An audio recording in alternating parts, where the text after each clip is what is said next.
और कंप्लेंट तक बात की थी कि परिवाद क्या चीज है। इसके आगे बात चल रही है इलेक्ट्रॉनिक कम्युनिकेशन, ये नई चीज आई है।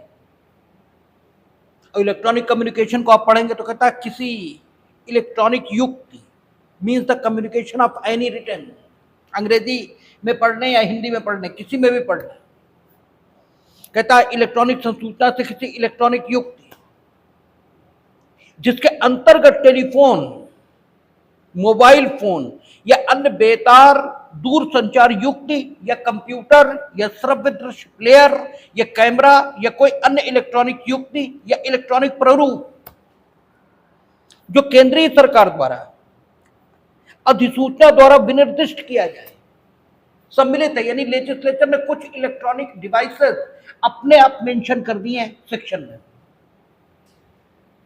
जो इलेक्ट्रॉनिक डिवाइसेस यूज की जाएंगी इलेक्ट्रॉनिक कम्युनिकेशन के लिए। इलेक्ट्रॉनिक डिवाइसेस कोई जरूरी नहीं कि आज की तिथि पर जितनी उपलब्ध है सिर्फ इतनी ही उपलब्ध रहे, आगे भी इलेक्ट्रॉनिक डिवाइसेस और आ सकती हैं, क्योंकि टेक्नोलॉजिकल एडवांसमेंट ये तो रोज ही हो रहा है और जो तकनीकी प्रगति ये रोज हो रही है। तो इस तथ्य को हमें ध्यान में रखना पड़ेगा। अगर इस तथ्य को ध्यान में रखे बिना कानून ये बनाया गया तो कानूनों में रोज संशोधन इसकी आवश्यकता होगी, और कानूनों में रोज संशोधन ये अच्छी बात नहीं है।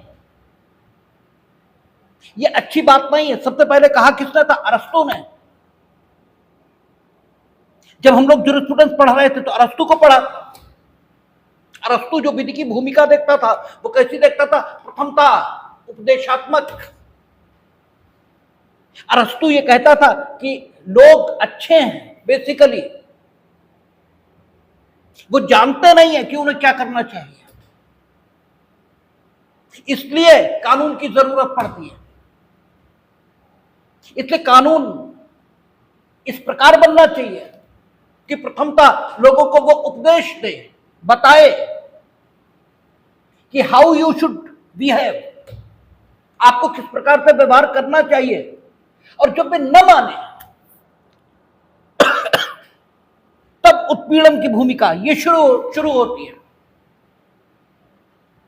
प्रथमता कानून की उपदेशात्मक अनुनयी भूमिका है। और अरस्तु ने यह कहा था कि अगर रोज संशोधन होंगे कानूनों में तो यह बताने में कठिनाई आएगी कि आपको किस रास्ते का पालन करना चाहिए, क्योंकि एक बार चीजें समझ में आएंगी तब तक कानून बदल जाएगा। इसलिए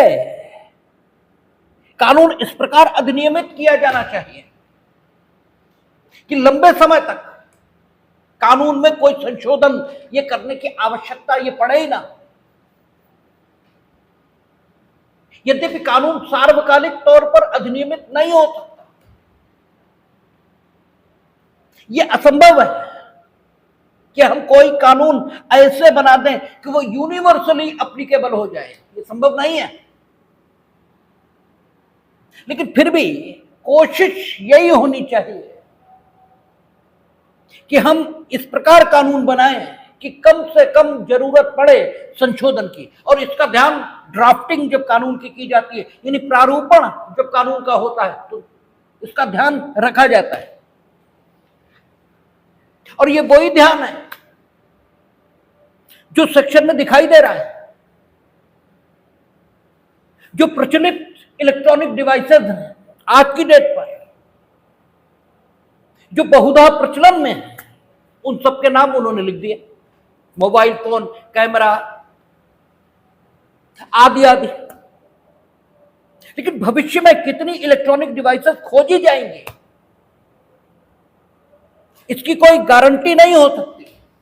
और इसलिए उन्होंने लिखा कि या कोई अन्य इलेक्ट्रॉनिक युक्ति या इलेक्ट्रॉनिक प्रारूप जो केंद्रीय सरकार द्वारा अधिसूचना द्वारा विनिर्दिष्ट किया जाए सम्मिलित है। यानी इलेक्ट्रॉनिक डिवाइसेस में वो चीजें भी शामिल मानी जाएंगी जो यद्यपि यहां नहीं लिखी है, लेकिन फिर भी सेंट्रल गवर्नमेंट ने थ्रू नोटिफिकेशन उनको इलेक्ट्रॉनिक युक्ति के रूप में मान्यता दे दी है। ठीक है, जो केंद्रीय सरकार द्वारा अधिसूचना द्वारा विनिर्दिष्ट किया जाए, सम्मिलित है द्वारा किसी लिखित, मौखिक, सचित्र सूचना या वीडियो अंतर्वस्तु की संसूचना अभिप्रेत है, जिसे चाहे किसी एक व्यक्ति से अन्य व्यक्ति को, एक युक्ति से किसी अन्य युक्ति को, या किसी व्यक्ति से किसी युक्ति को, या किसी युक्ति से किसी व्यक्ति को पारेषित या अंतरित किया जाता है। इलेक्ट्रॉनिक कम्युनिकेशन ये कैसे हुआ, ये कब कब हुआ, ये कब माना जाएगा? तो इलेक्ट्रॉनिक डिवाइसेस सबसे पहले क्या क्या है ये उन्होंने बताया कि ये इलेक्ट्रॉनिक डिवाइसेस हैं, और भविष्य में उनको इलेक्ट्रॉनिक डिवाइसेस की मान्यता मिल सकती है जिन्हें केंद्रीय सरकार सूचना द्वारा, ठीक है, इलेक्ट्रॉनिक डिवाइस होने की मान्यता दे दे इस सेक्शन के संबंध में। अर्थात इलेक्ट्रॉनिक डिवाइस जब कम्युनिकेशन के लिए यूज हो, कम्युनिकेशन के लिए मीनिंग देयर बाय, जब एक इलेक्ट्रॉनिक डिवाइस से दूसरी इलेक्ट्रॉनिक डिवाइस को कोई संसूचना भेजी जाएगी, कोई कम्युनिकेशन किया जाएगा, तो उसे भी इलेक्ट्रॉनिक कम्युनिकेशन कहा जाएगा। एक युक्ति से दूसरी युक्ति को, जैसे एक मोबाइल फोन से दूसरे मोबाइल फोन को मैसेज आपने भेजा, ये कम्युनिकेशन है। ठीक है, या एक व्यक्ति से अन्य व्यक्ति को, ठीक है, आपने फोन पर बात की तो एक व्यक्ति से अन्य व्यक्ति को मैसेज गया, आपने टेक्स्ट मैसेज थ्रू व्हाट्सएप या मैसेंजर ये भेजा तो युक्ति से युक्ति को गया, आपने फोन पर बात की व्यक्ति से व्यक्ति को गया, आपने रिकॉर्डेड मैसेज सुना युक्ति से व्यक्ति को आया, आपने मैसेज अपलोड किया, ठीक है, तो व्यक्ति से युक्ति को गया। ठीक है, और ये सारे के सारे इलेक्ट्रॉनिक कम्युनिकेशन भी माने जाएंगे। तो इलेक्ट्रॉनिक कम्युनिकेशन क्या है ये उन्होंने यहां पर बता दिया। ठीक है, इसके आगे उन्होंने कहा उच्च न्यायालय, हाई कोर्ट। हाई कोर्ट राज्य के संबंध में, उस राज्य का उच्च न्यायालय ये हाई कोर्ट ये समझा जाएगा। और हाई कोर्ट को परिभाषित करना इसलिए जरूरी है क्योंकि आगे हम लोग दंड न्यायालयों के वर्ग पढ़ेंगे, उसमें उच्च न्यायालय ये दंड न्यायालय के रूप में डेजिग्नेट किया जाएगा, और उच्च न्यायालय उसी प्रकार दंड न्यायालय होगा जिस तरह सेशन कोर्ट ये दंड न्यायालय है, जो मजिस्ट्रेट का कोर्ट ये दंड न्यायालय है। यद्यपि आपने आज तक ऐसा नहीं सुना कि हाईकोर्ट ने विचारण के न्यायालय के रूप में काम किया हो, लेकिन ये कहना गलत है कि हाईकोर्ट विचारण के न्यायालय के रूप में काम नहीं कर सकता। हाईकोर्ट मामलों को उसी प्रकार विचारित कर सकता है जिस प्रकार सत्र न्यायालय और मजिस्ट्रेट के न्यायालय ये मामलों को विचारित कर सकते हैं। हाईकोर्ट में वैसे ही ट्रायल ये चलेगा। ये हम लोग आगे जब पहुंचेंगे दंड न्यायालयों के वर्ग, वहां हम लोग ये बात देखेंगे लिखी हुई कि उच्च न्यायालय दंड न्यायालय है, और जब आगे और सेक्शंस ये हम लोग पढ़ना शुरू करेंगे तो उच्च न्यायालय को असाधारण दंडिक अधिकारिता ये रहेगी। यानी उच्च न्यायालय ये जब किसी अपराध का विचारण करना चाहेगा तो फर्स्ट शेड्यूल जो प्रथम अनुसूची है सीआरपीसी की, इसमें जो अपराधों के संबंध में वर्गीकरण है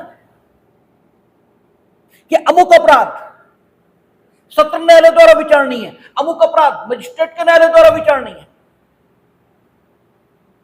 इस प्रकार का वर्गीकरण मान्यता खो देगा। किसके संबंध में? उच्च न्यायालय के संबंध में। हम लोग उच्च न्यायालय की विचारण की अधिकारिता ये जब देखेंगे, सेक्शन 6 पुरानी सीआरपीसी में था, नए में सेक्शन बदल गया होगा, हो सकता वही हो, अभी हमने देखा नहीं है। पुरानी सीआरपीसी में धारा 6 थी और धारा 26 थी। धारा 26 ये बताती थी कि उच्च न्यायालय को कौन से मामलों के विचारण का अधिकार है। इससे तय हो जाता है कि उच्च न्यायालय को भी मामलों के विचारण का अधिकार है। केवल सत्र न्यायालय या केवल मजिस्ट्रेट के न्यायालय यही विचारण नहीं करते, हक उच्च न्यायालय को भी है। और उच्च न्यायालय जब विचारण चलाएगा तब वह सेशन न्यायालय के समक्ष चलने वाली जो विचारण की प्रक्रिया है उसका पालन करेगा या किस प्रक्रिया का पालन करेगा, ये सब आगे की बातें हैं। अभी आप इस स्टेज पर जब हम लोग डेफिनेशन क्लास पढ़ रहे हैं तब सिर्फ इतना समझ ले मोटा मोटा कि उच्च न्यायालय भी दंड न्यायालय के रूप में काम करता है और उच्च न्यायालय को भी मामलों के विचारण का अधिकार रहता है। हमारी आपसे प्रार्थना है, निवेदन है कि ये बात सिर्फ कानून के जानने वाले लोगों के सामने ही कहिएगा, अन्यथा आपकी कोई मानेगा नहीं और गाली और देगा आपको, क्योंकि दुनिया में मूर्खों की कोई कमी नहीं है। मूर्खों को कोई कमी नहीं। अभी आपने देखा होगा एक विषय चल रहा है लेटरल एंट्रीज के माध्यम से आईएएस बनाना। जब हम लोगों ने आर्टिकल 16 पढ़ा था, अनुच्छेद 16, तो यह विषय खूब आया था। कोर्ट ने कहा था कि यह देखा जाएगा कि कोई पोस्ट जिस पर कर्मचारी की नियुक्ति करनी है वो पोस्ट किस ढंग की है और उस पोस्ट के साथ जुड़े हुए जो दायित्व हैं उन दायित्वों की प्रकृति को देखते हुए व्यक्तियों के सिलेक्शन का तरीका यह निर्धारित किया जाएगा। उन्होंने कहा था कि आप लाइनमैन की नियुक्ति करना चाहते हैं तो रिटन एग्जामिनेशन की कोई जरूरत ही नहीं। लाइनमैन लाइन पर काम करेगा, उसे गति के 3 नियम पता है नहीं पता इससे मतलब क्या है। और अगर कोई प्रोफेसर या अपॉइंट आपको करना है तो उसकी जो डिलीवरी की स्किल है इसकी जांच भी होनी चाहिए। अगर वो सिर्फ बहुत बड़ा विद्वान है लेकिन अपने आइडियाज को ट्रांसफर ही नहीं कर सकता तो उस विद्वान का एज ए प्रोफेसर क्या उपयोग।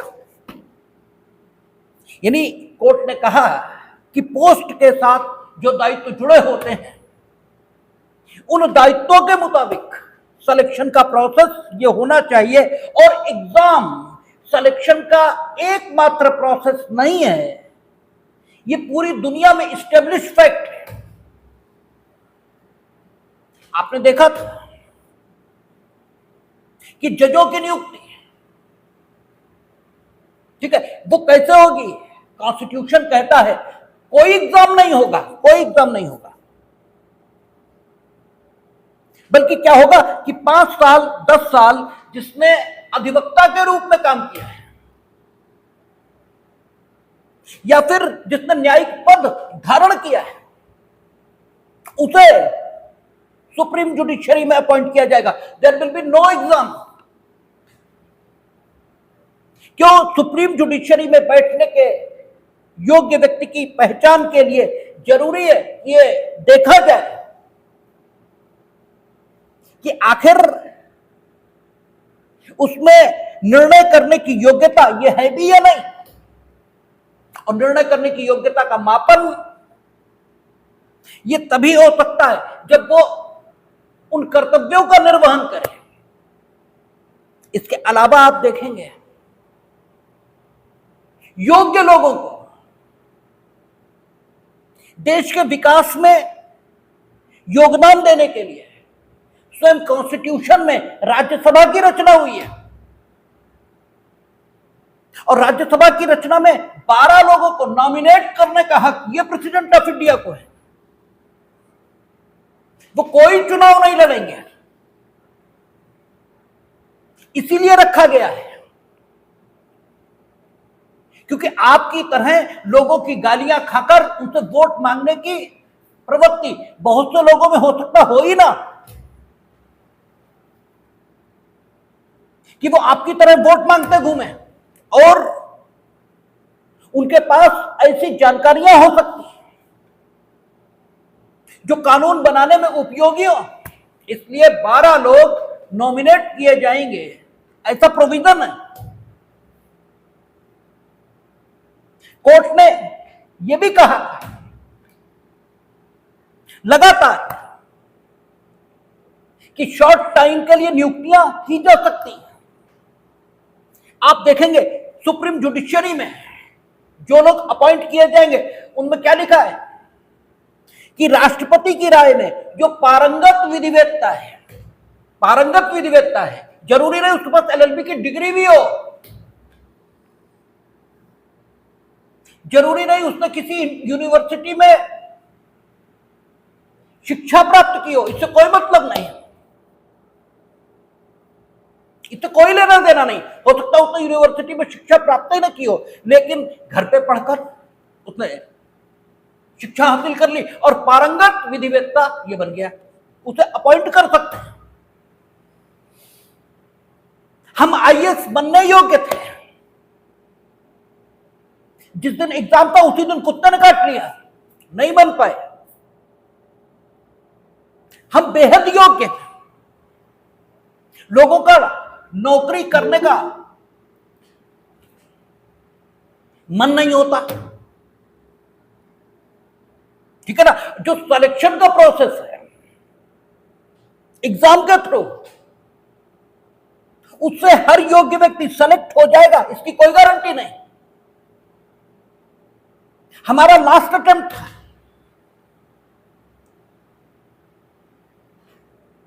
हमें सिर्फ वही नहीं आता था जो पूछा गया, बाकी सब कुछ आता था, ठीक है। तो सिलेक्शन क्यों नहीं मिलना चाहिए? अगर जो रेगुलर एंट्रीज हैं उसमें कटौती करके इस प्रकार का प्रस्ताव लाया जाए तो गलत है, लेकिन रेगुलर जो सेवा है उसे बिना डिस्टर्ब किए अगर कोई चीज लाई जा रही है तो इसमें क्या गलत है? लेकिन जिन लोगों के आंखों में राजनीति की धूल पड़ी रहती है, जिन्हें कुछ दिखाई नहीं देता, उन्हें हर चीज में गलती दिखाई देती है और वो मूर्ख हैं। प्रोविजन ये भी है आर्टिकल 75, जिस व्यक्ति ने कोई चुनाव नहीं लड़ा, कहीं नहीं जीता, उसे भी मिनिस्टर ये बनाया जा सकता है।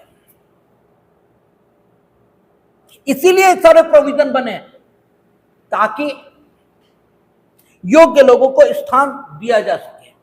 लेकिन है हंगामा है, आप तो वापस भी हो गया रिजोल्यूशन, और वो रिजोल्यूशन जो वापस हुआ वो पॉलिटिकल नफा नुकसान उसे देखकर वापस हुआ है, अन्यथा देश के हित में इससे बेहतर रिजोल्यूशन हो ही नहीं सकता।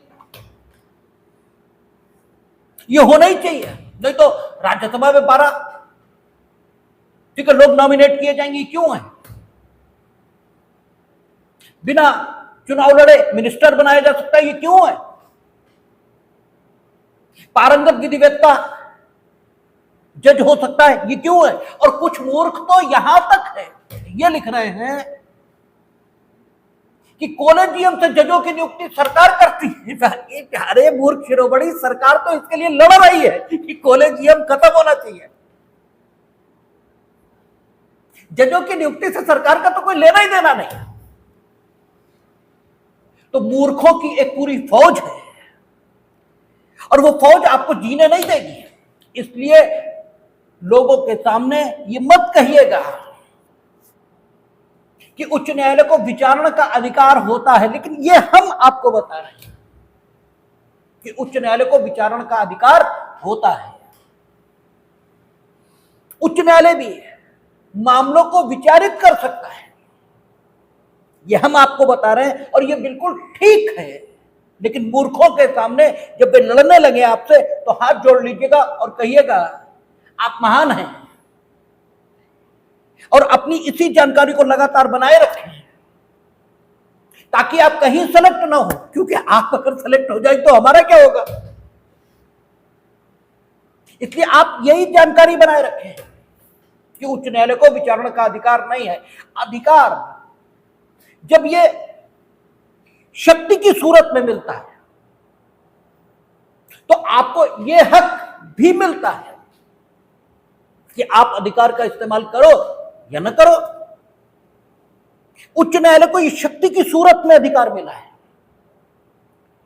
इसलिए उच्च न्यायालय इस शक्ति का उपयोग नहीं करता, क्योंकि उच्च न्यायालय के पास करने योग्य वैसे ही बहुत काम है। क्योंकि उच्च न्यायालय कॉन्स्टिट्यूशनल कोर्ट भी है,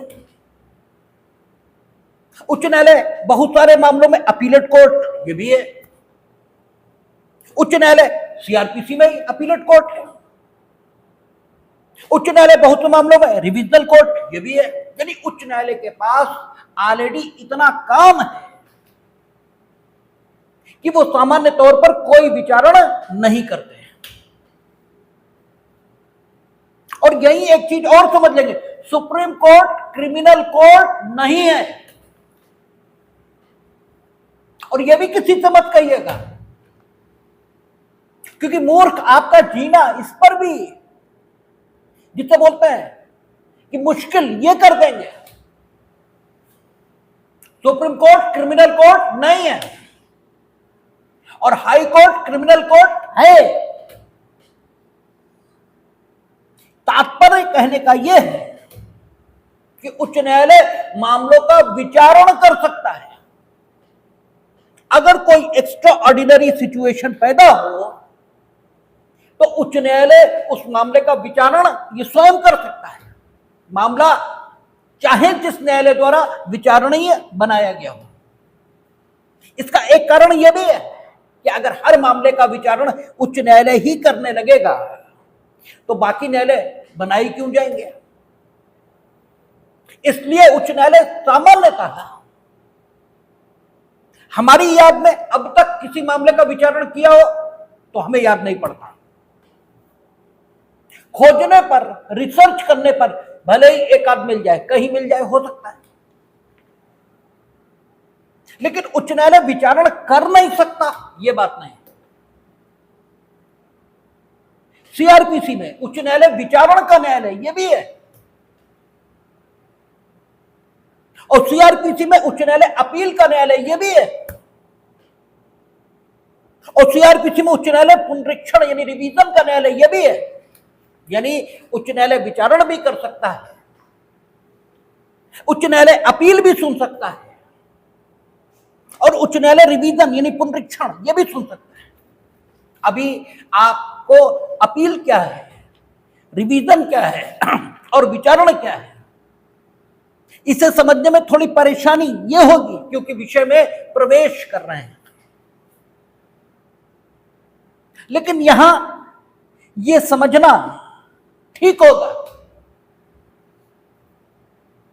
कि उच्च न्यायालय दंड न्यायालय है और वो विचारण, अपील और रिवीजन तीनों कर सकता है। यथास्थान आपको यह बताया जाएगा कि रिवीजन क्या होता है, अपील क्या होती है, विचारण क्या होता है, तीनों के बीच क्या अंतर है, सारी बातें बताई जाएंगी। लेकिन उच्च न्यायालय सीआरपीसी यानी अब वर्तमान में यस यस, इसमें विभिन्न भूमिकाओं में हमारे सामने आएगा, यह तय है। और जब उच्च न्यायालय इसके लिए विभिन्न भूमिकाएं, ये भारतीय नागरिक सुरक्षा संहिता इसमें निर्धारित की गई, तो ये बताना जरूरी है कि किस न्यायालय को उच्च न्यायालय कहेंगे। ठीक है, तो प्रत्येक राज्य के लिए एक उच्च न्यायालय निर्मित हुआ है। और साथ ही साथ यह भी है कि एक राज्य के उच्च न्यायालय को दूसरे राज्य पर अधिकारिता दी जा सकती है। और आप जानते हैं कि राज्यों के अतिरिक्त केंद्र शासित प्रदेश ये भी होते हैं, यूनियन टेरिटरी ये भी होती है। यूनियन टेरिटरी कैसे निर्मित होती हैं, राज्य कैसे निर्मित होते हैं, इन पर बात करेंगे जो कॉन्स्टिट्यूशन बताएंगे। अभी इतना समझ लें कि यूनियन टेरिटरी ये भी होते हैं, राज्य ये भी होते हैं। तो एक राज्य के लिए एक उच्च न्यायालय, इसका वर्णन हो सकता है।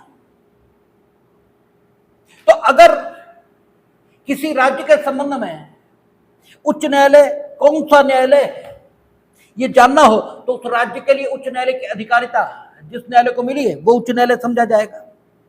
अगर उस राज्य पर किसी अन्य राज्य के उच्च न्यायालय की अधिकारिता इसका विस्तार कर दिया गया है, अर्थात एक उच्च न्यायालय के अधिकार क्षेत्र के अंतर्गत एक से अधिक राज्य ये रख दिए गए, तो वो उच्च न्यायालय उन दोनों राज्यों या एक से अधिक राज्यों के लिए उच्च न्यायालय ये समझा जाएगा। यही स्थिति केंद्र शासित प्रदेश की है। अगर यूनियन टेरिटरी पर किसी राज्य के उच्च न्यायालय की अधिकारिता का विस्तार किया गया है, तो उस उच्च न्यायालय, ठीक है, उस उच्च न्यायालय जिसकी अधिकारिता का विस्तार यह हुआ है यूनियन टेरिटरी पर, यूनियन टेरिटरी के लिए वो उच्च न्यायालय माना जाएगा। और अगर यूनियन टेरिटरी में कोई उच्च न्यायालय नहीं है, अर्थात यूनियन टेरिटरी पर किसी उच्च न्यायालय की अधिकारिता का विस्तार नहीं हुआ है, तब उस केंद्र शासित प्रदेश के लिए उच्च न्यायालय कौन सा न्यायालय समझा जाएगा, ये विचार का बिंदु है और यही पूछा जाता है। उच्च न्यायालय है तब तो बात ही अलग है, प्रत्येक राज्य के लिए एक उच्च न्यायालय होगा ही होगा। अगर राज्य है तो उच्च न्यायालय ना हो यह संभव नहीं, क्योंकि राज्य की सुप्रीम जुडिशरी हाई कोर्ट ही है, और जो हाई कोर्ट उस राज्य का हाई कोर्ट होगा वही बीएनएसएस, इसके लिए उस राज्य का उच्च न्यायालय होगा। तो अगर राज्य है तो उच्च न्यायालय ना हो संभव नहीं, वो होगा ही होगा। यूनियन टेरिटरी अब हो सकता है, क्योंकि यूनियन टेरिटरी राज्य तो है नहीं, और जब यूनियन टेरिटरी राज्य नहीं है तो किसी राज्य के उच्च न्यायालय की अधिकारिता का विस्तार यूनियन टेरिटरी पर हो जाए ये तो ठीक है, लेकिन ना हुआ, तब यूनियन टेरिटरी के लिए उच्च न्यायालय कौन सा समझा जाएगा? तो कहता है यूनियन टेरिटरी अगर उसमें किसी उच्च न्यायालय की अधिकारिता का विस्तार नहीं हुआ है तो बीएनएसएस इसके लिए जो उच्च न्यायालय है वो उस केंद्र शासित प्रदेश में अपील का जो सर्वोच्च न्यायालय होगा वो समझा जाएगा। यानी भले ही सेशन कोर्ट वहां अपील का सर्वोच्च न्यायालय हो, क्योंकि मजिस्ट्रेट का न्यायालय अपील का न्यायालय होता ही नहीं, कम से कम बीएनएसएस इसमें नहीं होता। मजिस्ट्रेट का न्यायालय हमेशा विचारण का न्यायालय होता है। यानी मजिस्ट्रेट के न्यायालय, जब हम लोग अपील बीएनएसएस में अपील का चैप्टर पढ़ना शुरू करेंगे तो हम लोगों को यह बात देखने को मिलेगी कि किस न्यायालय के दंडादेश से किस न्यायालय में अपील प्रस्तुत होगी। और जिस न्यायालय में अपील प्रस्तुत होती है उस न्यायालय को अपीलेट कोर्ट या अपील न्यायालय यह कहा जाता है। मजिस्ट्रेट के न्यायालय से सामान्यतः अपीलें सत्र न्यायालय यहां प्रस्तुत होती है। यद्यपि जब अपील के सेक्शन आएंगे तो हम लोग देखेंगे मजिस्ट्रेट के न्यायालय से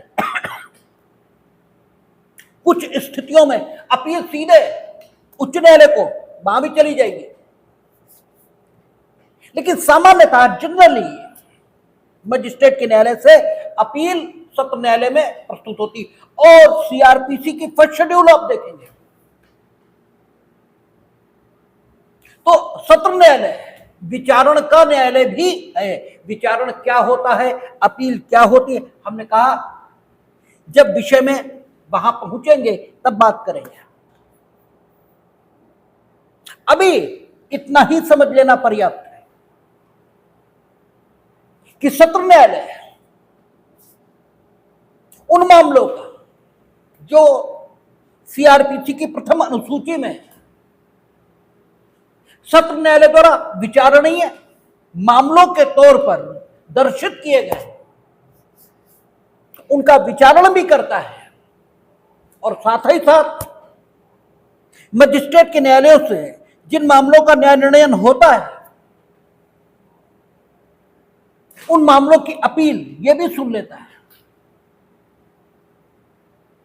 उच्च न्यायालय सीआरपीसी की प्रथम अनुसूची के मुताबिक विचारण का न्यायालय नहीं है,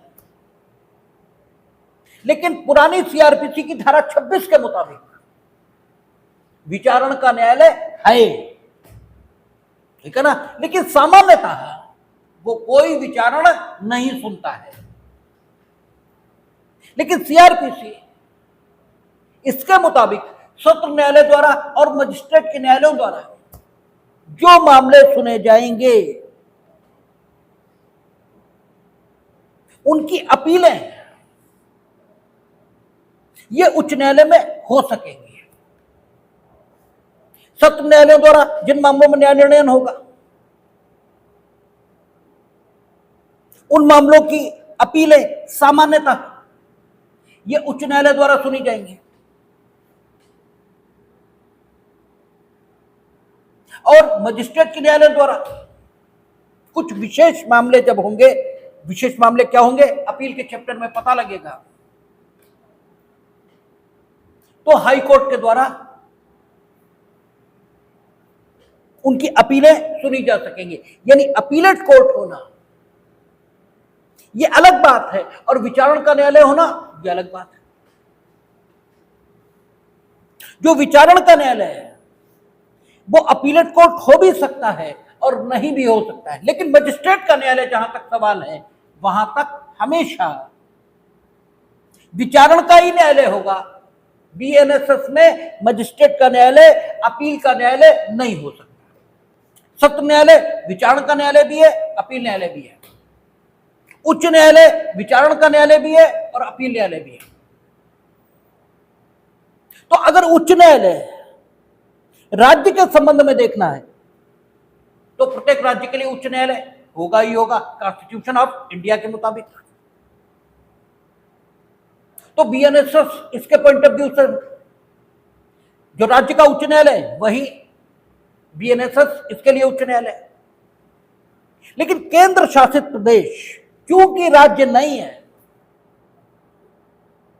इसलिए अगर किसी राज्य के उच्च न्यायालय की अधिकारिता का विस्तार ये केंद्र शासित प्रदेश पर किया जाएगा तो वो उच्च न्यायालय उस केंद्र शासित प्रदेश का उच्च न्यायालय समझा जाएगा।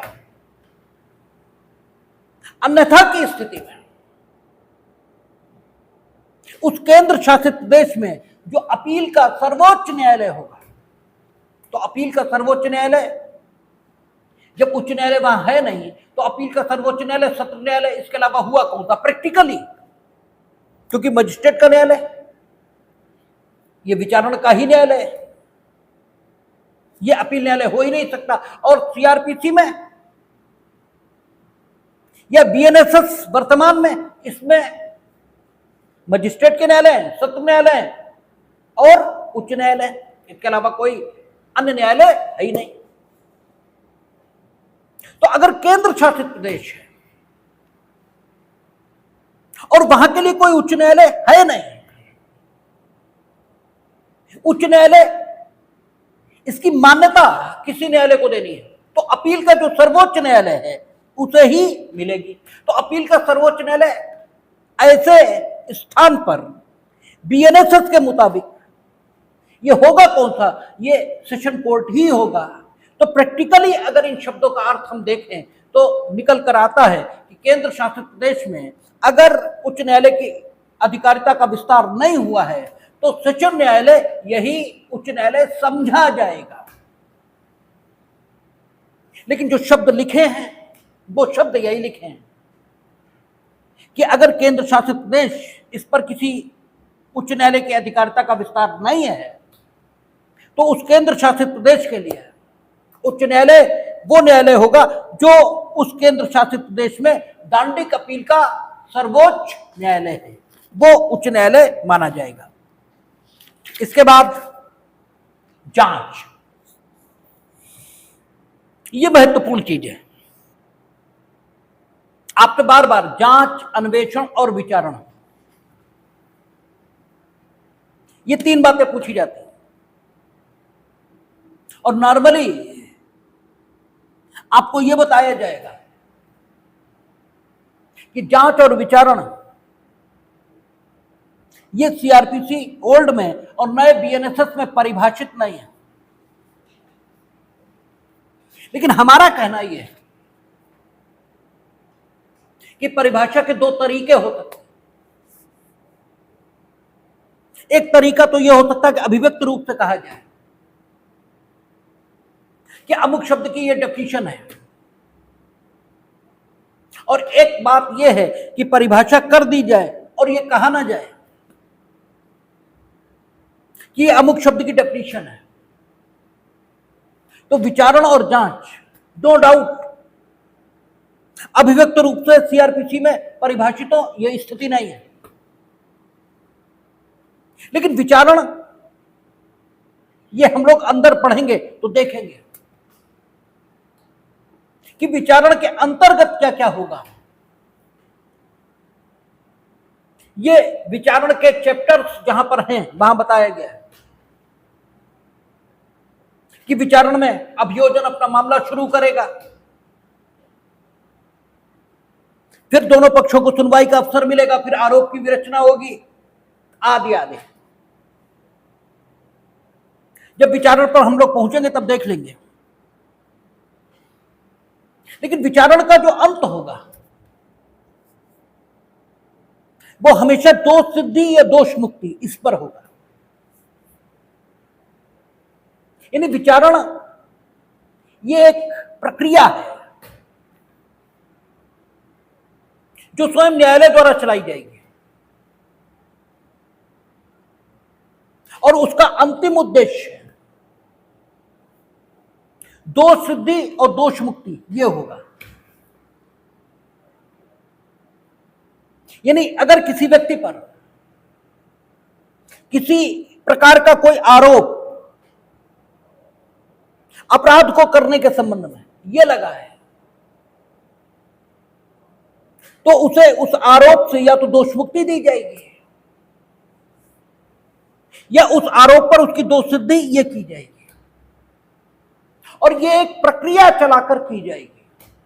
उस प्रक्रिया में उसे बचाव का पूरा अवसर ये दिया जाएगा। वो प्रक्रिया किस प्रकार चलेगी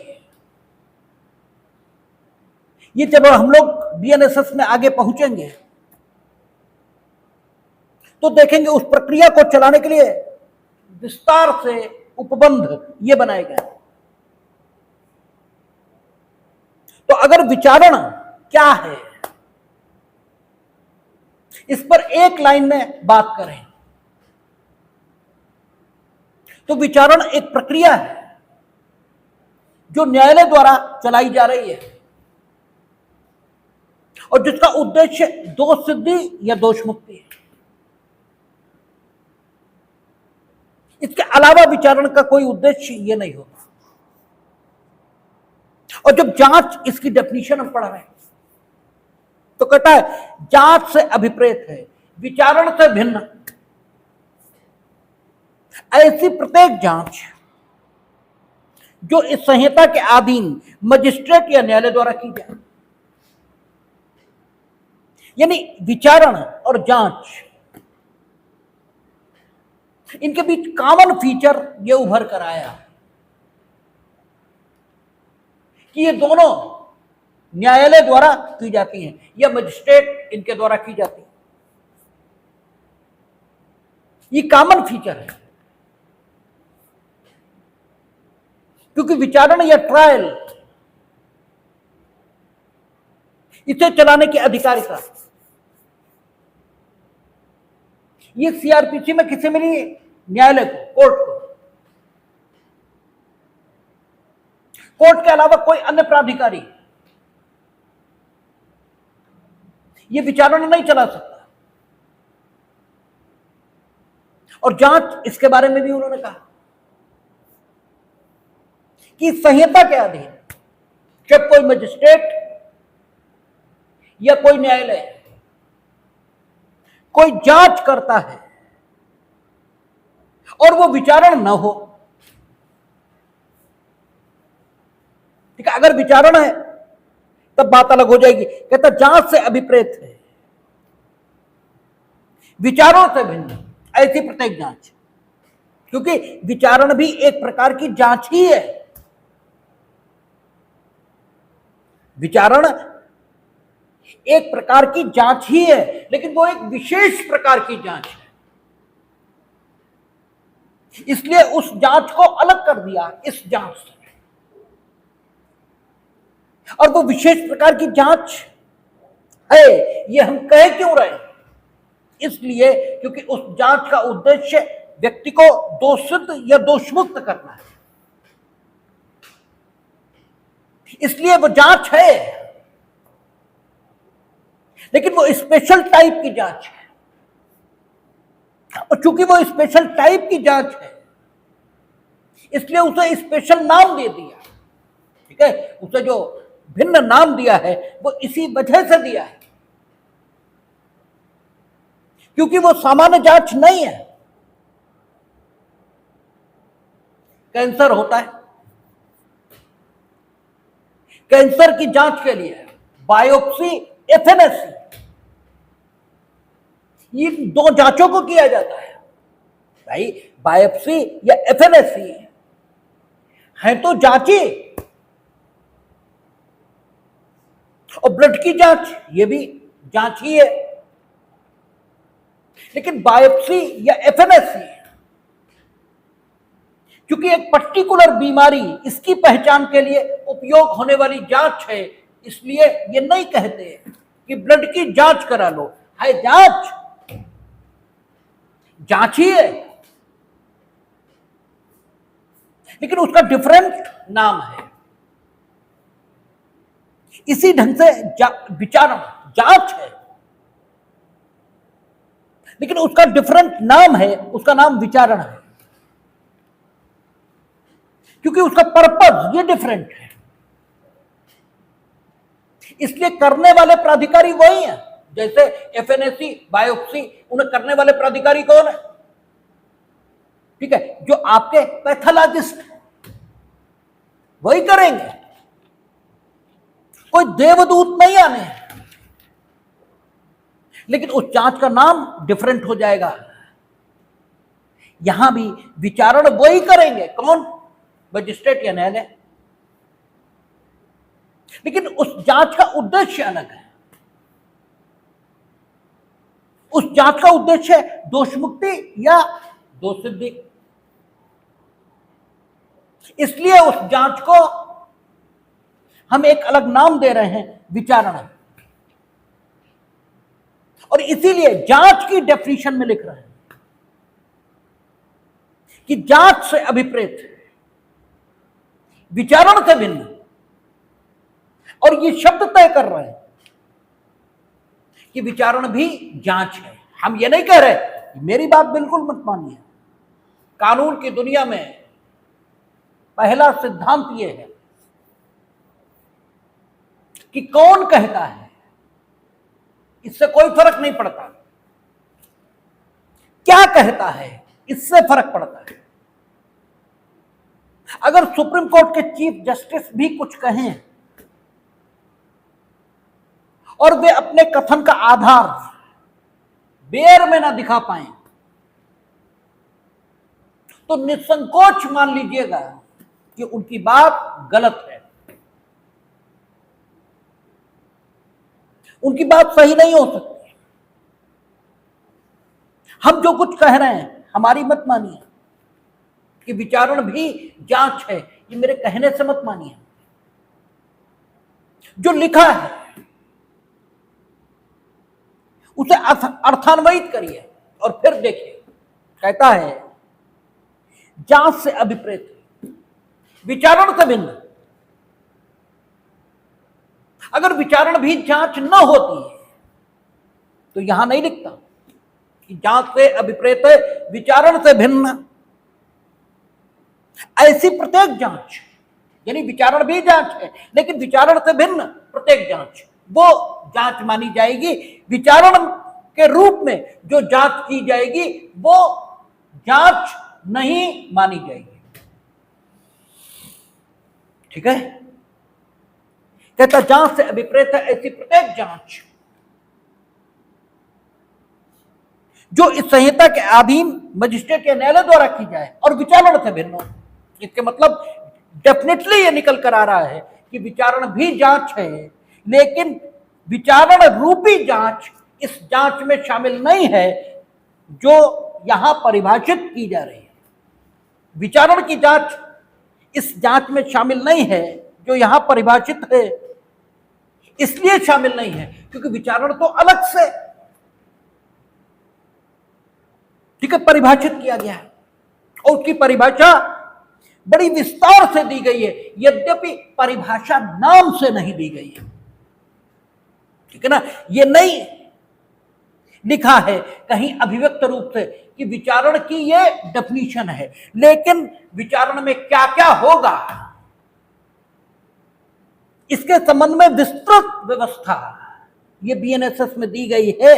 आगे हम लोग देखेंगे तो ये भी कहा जा सकता है कि विचारण ऐसी जांच है जो अभियोजन द्वारा मामले का कथन करने से या अभियुक्त को सुसंगत दस्तावेजों की नकलें देने से प्रारंभ होकर अभियुक्त की दोष सिद्धि या दोष मुक्ति के बिंदु पर समाप्त होती है, ऐसे भी कहा जा सकता है। लेकिन यह ठीक है कि सामान्य तौर पर विचारण की कोई परिभाषा यानी कोई फॉर्मल डेफिनेशन, कोई औपचारिक परिभाषा ये दी हो बीएनएसएस में, ये नहीं। लेकिन विचारण जांच नहीं है, ये नहीं कहा जा सकता। क्यों?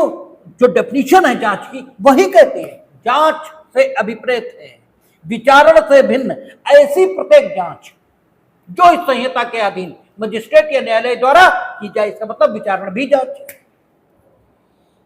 बस ये अलग बात है कि उद्देश्य के दृष्टिकोण से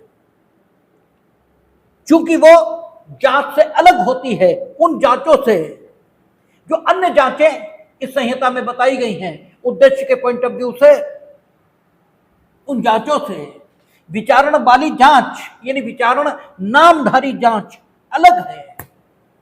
इसलिए विचारण को इन जांचों में स्थान नहीं दिया गया, उसे अलग से स्थान दिया गया। लेकिन सारी जांचों में एक कॉमन फीचर है, जब विचारण भी जांच है और जांच हमेशा मजिस्ट्रेट या न्यायालय द्वारा की जाएगी तो कॉमन फीचर हो गई किसमें? विचारण में और जांच में कॉमन फीचर तो हो गई। इस कॉमन फीचर का होना यह भी तय करता है कि विचारण भी जांच है, कॉमन फीचर है, दोनों न्यायालय या मजिस्ट्रेट इसके द्वारा की जाएगी। आप ऐसे भी कह सकते हैं कि जांच हमेशा मजिस्ट्रेट या न्यायालय द्वारा की जाएगी, फिर चाहे वो विचारण हो और चाहे विचारण के अतिरिक्त अन्य प्रकार की जांचें। अन्य प्रकार की जांचें किस प्रकार की जाएंगी? ये विचारण को छोड़कर जितने प्रकार की जांचें इस बीएनएस में बताई गई हैं, ठीक है, उनमें स्वयं लिखा गया है कि वो कैसे की जाएंगी। विचारण संबंधी जांच जो की जाएगी उसके लिए विस्तार से उपबंध अलग से निर्मित हुए हैं। आपको दिखाएंगे जब हम लोग अंदर पढ़ना शुरू करेंगे। जिस व्यक्ति के कार्यों से लोक शांति को खतरा होगा, लोक शांति को खतरा होगा मीनिंग देयर बाय, जिस व्यक्ति के कार्यों के संबंध में यह आशंका होगी कि उसके कामों से लोक शांति को खतरा हो सकता है, तो इस आशंका की जांच की जाएगी। और अगर जांच में सही पाया गया कि यस, इसके कार्यों से लोक शांति को खतरा हो सकता है, तो न्यायालय और मजिस्ट्रेट इन्हें यह ताकत रहेगी कि वो जांच चलाने के उपरांत उस व्यक्ति से यह कह सकें कि आप इस आशय का बंध पत्र यह दीजिए कि आप अमुक समय तक शांति बनाए रखेंगे। उसने कोई अपराध नहीं किया है। अगर अपराध किया होता तो उसके दोषी या निर्दोष होने का निर्णय यह किया जाता,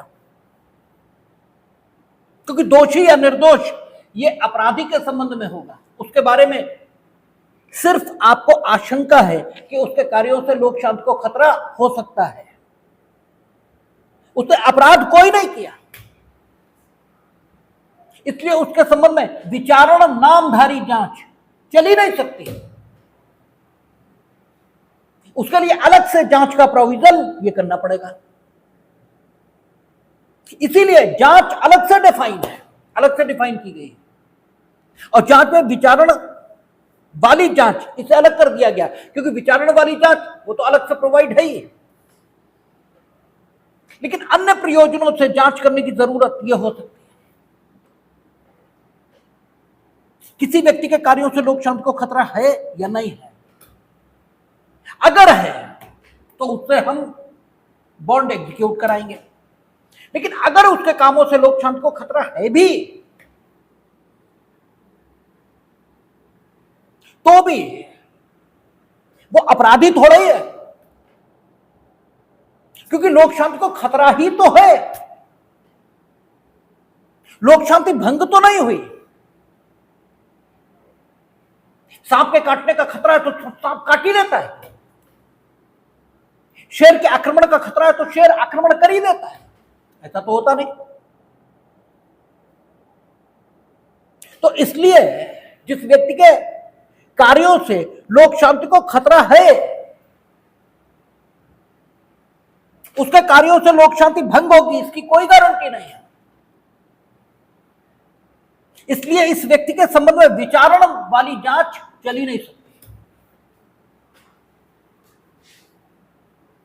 क्योंकि विचारण की जांच ये तभी चलेगी जब व्यक्ति की दोषिता या निर्दोष होने के संबंध में निर्णय करना हो।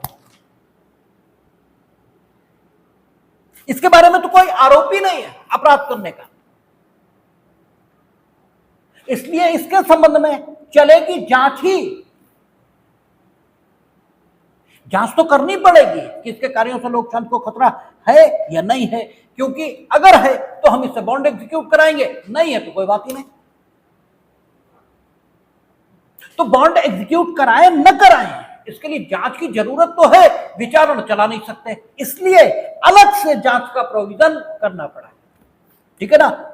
जांच का प्रोविजन क्यों? जब विचारण की जांच है, क्यों? इसलिए क्योंकि केवल विचारण नामधारी जांच, इसे अगर हम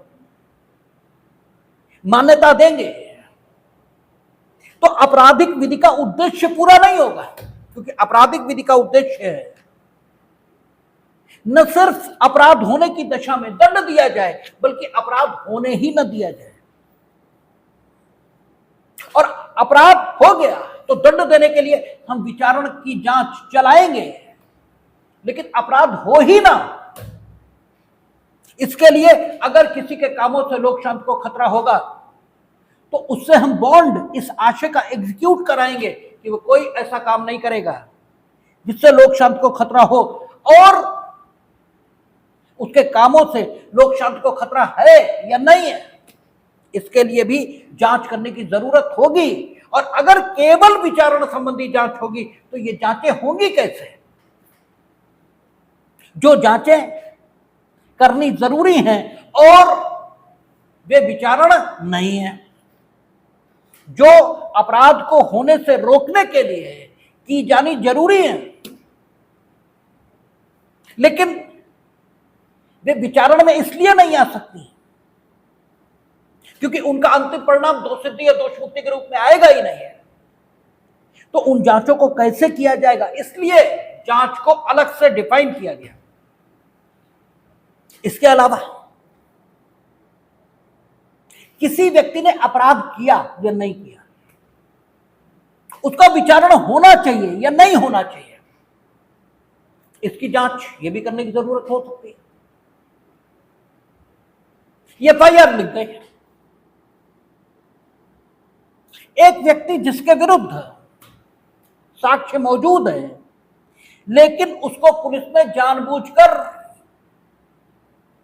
अभियुक्त के तौर पर न्यायालय के समक्ष प्रस्तुत नहीं किया, साक्ष्य है न्यायालय के समक्ष है, तो आगे हम लोग बीएनएसएस में देखेंगे कि न्यायालय को ताकत है ऐसे व्यक्ति को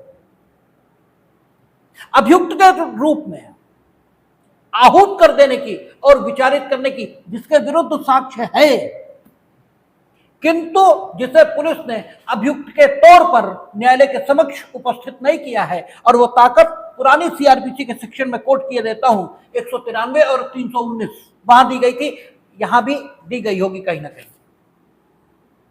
लेकिन किसी व्यक्ति के विरुद्ध साक्ष्य है, इसकी जांच होनी तो जरूरी है। किसी व्यक्ति के विरुद्ध साक्ष्य है या नहीं है कि उसे अभियुक्त के तौर पर विचारित किया जाए, इसके लिए जांच करना ही जरूरी है। और ये जांच जो चलेगी ये विचारण नहीं हो सकती, क्योंकि विचारण हम उस व्यक्ति का करेंगे जिस पर आरोप लग चुका है, अर्थात जो अभियुक्त हो चुका है उसका विचारण करेंगे। इसके बारे में तो हम यही तय कर रहे हैं कि इसे विचारित करें या न करें, ठीक है। तो यहां भी जांच की जरूरत है, लेकिन वो जांच विचारण नहीं हो सकती, ठीक है। इसलिए विचारण के अतिरिक्त जांच के रूप में अन्य जांचों को सांविधिक मान्यता, स्टैट्यूटरी रिकॉग्निशन, ये बीएनएसएस में देना जरूरी है। पुलिस रिपोर्ट एफआईआर लिख गई, हमने आपसे पिछले टर्म में चर्चा की, एफआईआर लिख गई। एफआईआर लिखने के साथ पुलिस ने, ठीक है, इन्वेस्टिगेशन क्या है अभी बताएंगे, लेकिन पुलिस ने इन्वेस्टिगेशन शुरू कर दिया कि संबंधित व्यक्ति ने अपराध किया या नहीं किया। और पुलिस ने यह पाया कि इसने अपराध तो किया लेकिन वो नहीं किया जो दर्ज कराया गया, बल्कि दूसरा किया है। लेकिन पुलिस सही है, इसकी क्या गारंटी, ठीक है। यह हो सकता है कि वही किया हो जो दर्ज कराया गया, पुलिस गलत कहती हो, यह भी हो सकता है पुलिस सही कहती हो, और यह भी हो सकता है कि पुलिस सही कहती किंतु आंशिक तौर पर सत्य कहती है, और भी अपराध किए हैं, और भी किए हैं। और इन्होंने सिर्फ एक अपराध का होना कहा है, और जिस अपराध का होना कहा है वो मजिस्ट्रेट के न्यायालय द्वारा विचार नहीं है, और जो अपराध वास्तव में हुआ, साक्ष्य से दर्शित होता है, वो सत्र न्यायालय द्वारा विचार नहीं। तो अब जांच ही तो करनी पड़ेगी भाई, जांच ही तो करनी होगी। तो पुरानी सीआरपीसी वहां 190, ठीक है, और 209 ये प्रोविजन थे, जहां यह देखा जाता कि मामला सत्र न्यायालय को विचार के लिए भेजा जाए या न भेजा जाए। और 190 में यह देखा जाता था कि पुलिस ने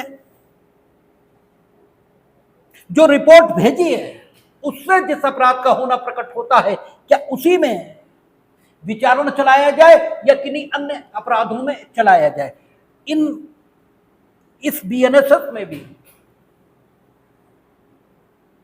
190 और 209 जैसे प्रोविजन होंगे, अन्य सेक्शंस इनके माध्यम से होंगे। तो हम बात कर रहे थे कि मामला सत्र न्यायालय को भेजा जाए विचारण के लिए या न भेजा जाए। जिन अपराधों में पुलिस अपराध का होना कहती है उन्हीं में हुआ किन्हीं अन्य में हुआ, इन सब बातों की जांच जरूरी है। और ये जांच विचारण नहीं है,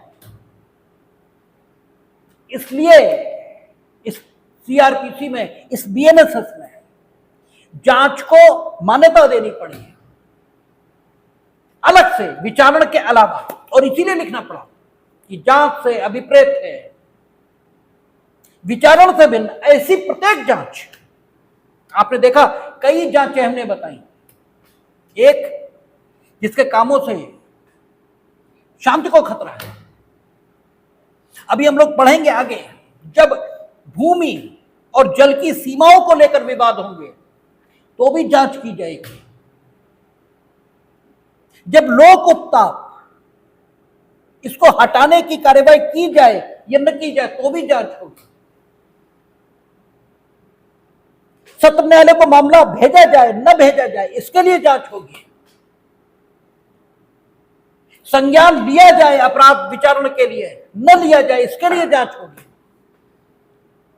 जिस व्यक्ति को अभियुक्त के तौर पर पुलिस ने उपस्थित नहीं किया उसे अभियुक्त के तौर पर विचारण का सामना करने के लिए बुलाया जाए न बुलाया जाए इसकी जांच होगी। बहुत सारे उद्देश्यों से जांचें की जाएंगी और ये सारी जांचें किसके द्वारा होंगी, न्यायालय या मजिस्ट्रेट के द्वारा। लेकिन इनमें से एक भी वो जांच नहीं होगी जिसे विचारण कहते हैं, ठीक है ना। इनमें से एक भी जांच वो जांच नहीं है जिसे विचारण कहते हैं। लेकिन ये सब जांचें हैं, ये सब जांचें,